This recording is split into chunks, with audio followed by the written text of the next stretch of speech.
Hello basketball fans, and welcome to another installment of NBL Canada This Week. Aaron Sanders with you as we are going to recap the second week of action in the 2019-2020 NBL Canada season. Let's start things off with one of the first games of the new year, the Island Storm going toe-to-toe against the Halifax Hurricanes. And it was a game where the Island Storm really made a name of themselves. And for more on that game, let's send it over to their broadcast team of Vince Williams and Matt Elliott. Alongside Matt Elliott, post-game recap here. I'm Vince Williams here in Halifax. The Island Storm get the job done, defeating the Halifax Hurricanes 111-99. And Matt, it was a game of quarters. The Halifax Hurricanes came out strong in the first quarter, but the second quarter and middle quarters are the quarters that they seem to struggle in the first four games of the season. The Island Storm found their stride, and they didn't look back after that second quarter. Yeah, that's right. Halifax had their biggest lead in the second quarter. I think it was up 9 points, but that was early in the second quarter. And once that started to dwindle away, you could see things slowly started to chip. The Island Storm got on top, and they never let it go. Yeah, a little bit of struggle there. The Island Storm had some strong play from Alex Campbell, 27 points and 15 rebounds. Robbie Robinson, another outstanding night for Tim Kendrick. And Alex Campbell talked about the 7 guys that they're playing into this season, 7 rookies that are new to this league, and how they are an unselfish basketball team. No egos. They play within a system that Tim Kendrick gives them, and they just go out there and win basketball games. They're 3-1. At this point last season, they weren't even close to winning any games. It took like double digits, if I'm not mistaken, before they won their first game. Yeah, totally different team, and they're not just 3-1, they're 3-1 and scoring a lot, right? So you mentioned this is a team that got 7 newcomers, NBLC newcomers. Coach Wells said it before the game, they're too young to be afraid of anything, and they're all trying to earn that spot. They're all out there. So there's no attitudes. They're not trying to get outside of the system. They're playing within the system. They're playing with each other. They're all trying to prove something, and it's working out perfect for Coach Kendrick right now. And on the flip side, the Halifax Hurricanes struggling in the first 4 games of their season, 1-3, and I can't even remember in the first 5 years, including the 5th year here with the Hurricanes, where they started off 1-3. So a little bit of struggle, lots of work for this organization to try to find that happy medium of good defensive play, getting the stops that they need, and shooting. The offense not as efficient as years past. That's right, and today I believe they were, the entire game, they were under 20% from three-point line, with the exception of when Taquan Zimmerman came in, hit a couple, and bumped it up to a misleading 22 is what I call it. But you're right, Halifax just hasn't put a full game together yet, and that's going to happen. Both President Leslie and Coach Marchand acknowledge it. It's early in the year, new team. They're going to have some speed bumps. I don't expect that the team we saw tonight to be the team we're going to see at the end of the year. Yes, Coach Marchand and the president, new appointed president and GM, Mike Leslie's talked about the three-point shooting and the rebound. Those things are going to be addressed here in Halifax, and they need to get that thing going forward. But they got a tough road ahead. One more home game here on Sunday afternoon, 2 o'clock, a tip-off between the St. John's Edge. The Edge came in here. They lost the home opener versus the Halifax Hurricanes, so that may be a buoy, to something great, because they beat them, and that could be something where they can build on. How important is that game between the Edge and the Hurricanes on Sunday afternoon? It's super important because you want to get that second win. You don't want to go to 1-4. 1-3 is bad enough. Like I said, you're expecting a little bit of speed bump. You're expecting maybe not to come out of the gate super fast, but the last thing you want to do is come out of the gate in a giant hole being 1-4. So yeah, it's important to get to 2-3, get that confidence back, especially going out onto the road in a bit of a tougher swing as the year progresses. So a huge game here Sunday afternoon when the St. John's Edge come in to the Scotiabank Center. For Matt Elliott, I'm Vince Williams for the post-game recap. We're saying so long from Halifax. And at that same night, we had the Sudbury 5 travel to the auditorium to play against the Kitchener-Waterloo Titans. This was a game where the Sudbury 5 also looked to make a statement early on in the NBL Canada season, and it's safe to say they did just that. For more on that game, here are their broadcast crew of Ian Jodry and Rob Williamson. Guys? Well, it was a tough start to the season for the 5, a pair of tough losses They get into the win column tonight in very dominating fashion. It seems like they controlled almost every aspect of the game from the get-go. Yeah, the story of the game for me was the rebounding. They out-rebounded the Titans 66-47, 29-13 on second chance points. They were all inside. Titans couldn't get anything, and they were really flat-footed too. I found the five were cutting backdoor quite often. Titans had no answer for that. Also the turnover game. They both had about 18-17 turnovers. But the points off the turnovers went to the Sudbury 5, 20-7.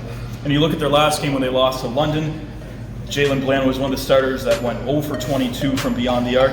Tonight he bounces back, a massive effort. J.R. Holder, 30 points they were firing from beyond the arc. And they pick up the win to kick off the 5-game road trip for the Five. Revenge is very interesting, right? Last season, the KW Titans defeated the London Lightning 3-2 in the Central Division semifinals. That gave the KW Titans a chance to go after the NBLC title, but they came up short. However, there's one team that was denied that chance to win the title a year ago. That was the London Lightning. Were they able to get revenge early on in this season? Well, let's find out what happened in their second meeting of the season over at Budweiser Gardens. So let's go over to London and see what happened on that game. And Xavier Moon, who spoke with our own Greg Bowman at halftime, has done it again. 36 points to lead the charge on the court for the Lightning. But we mentioned in the second half he needed to have a supporting cast coach, and he certainly got that. AJ Gaines with 27 points, Marique Isom with 21. Short bench, not a lot of reserves there because of injuries. Everyone stepped up, especially that starting lineup, and really carried the scoring load. It was great to see a response from Moon's teammates and really help them out there in the second half. 45 points, or 45 minutes, I should say, logged by Moon and logged by Marcus Capers. Knowing that this team is back in action tomorrow afternoon here at Budweiser Gardens at 2 p.m., how much of a factor could that be in fatigue and stamina less than, 15 hours from now? These guys are professionals. I'm sure they'll get into the ice baths and try to recover the legs a little bit, getting ready for tomorrow.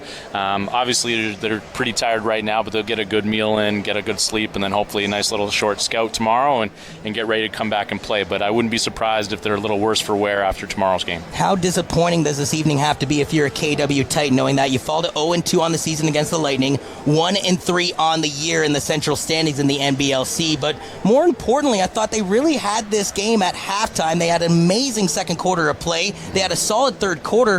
What necessarily went wrong for them in the fourth? Yeah, I thought they were the better team coming out at halftime. They'd sort of played two really good quarters. They made a lot of adjustments. It's the first time they were here.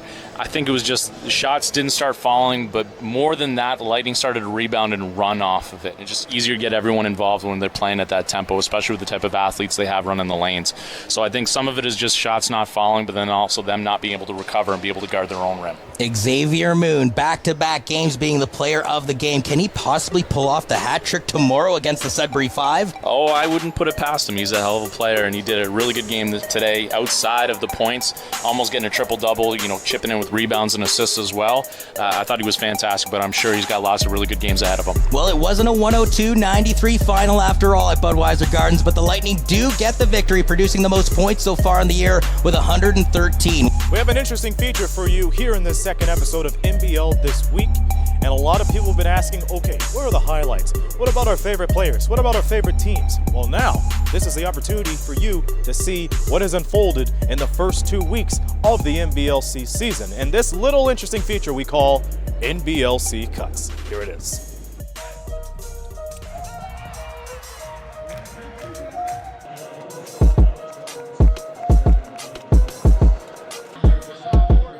Minutes. Xavier Moon to the lane, to the moon and back. He gets up into the air. Punch it on him. Down to 10. Reggie Miller. Here's Lillard. Lays it there for right with the baseline hammer. Oh my. Look out! What a beautiful take right to the rack. What's for the 2 hashtag? points. Ferguson. Lewis Atrium. The last couple of minutes. Johnson up and down. Get out my way. More showtime the second time. Look out! It's been a good game. And the throw down by Nathaniel Wright. Solid night. Oh! Knock down that 16-footer, kind of surprised Johnson, and up top, and one, count it, as Haslam steps into it. Clinkscales finds Tremaine Johnson for the Lob City. Here's Dillard. He has daylight. He'll slam it home. And the crowd right back into it here in Windsor. Back to a one-possession game. Spin to the baseline is Campbell. Leaves it there for Wright. Wright will rise up with the one-hander. Not able to finish. Guess who is? Denzel Taylor with a hammering throwdown out of the glass. Papers trying to find Isom, interrupted by Marlon Johnson with the hammer. A little bit and make sure that screen works. Run out by Waith, and Waith will throw it down with two hands. Another turnover by the edge. Look pass into the corner into Lewis. Fakes it, reverse. Makes it look easy. Marcus Lewis with the beautiful news. Here at this one. Oh, Lloyd, oh my goodness, and the throwdown by Nathaniel Wright. Get out down. Come on, big fella. What a sweep, though, by Jonathan Lloyd. We got to see this. Ridiculous. More action to come here in this league from January 6th to January 12th. Here are a couple of key games to put a notion on for the week. On January 7th and the 8th, it will be the St. John's Edge first home games of the regular season. They will play host to the KW Titans, so be sure to tune in and watch those two games at best. And then on January 10th, we switch things over to Charlottetown as the Sudbury 5 play up against the Island Storm. Both of these teams making an impact in the early stages of this NBLC season. Which of them will come out alive with a W? And then afterwards, we're back in the Rose City as the KW Titans do-si-do against the Windsor Express. And this is a game which I think could go right down to the wire, but you're going to have to tune in for that. Speaking of tuning in, you can catch all the action of your NBLC games and your teams on NBLC Live. So be sure to subscribe right now. And also, every week, Scott Squires has an interesting key figure from your favorite teams or in the NBLC and the podcast around the NBLC. So be sure to tune in every week, and especially this week as he welcomes KW Titans head coach, Cavell Johnson. Well, fans, that'll do it for another edition of NBL Canada this week. Thank you for tuning in, and until next week, this is Aaron Sanders saying so long from NBL This Week.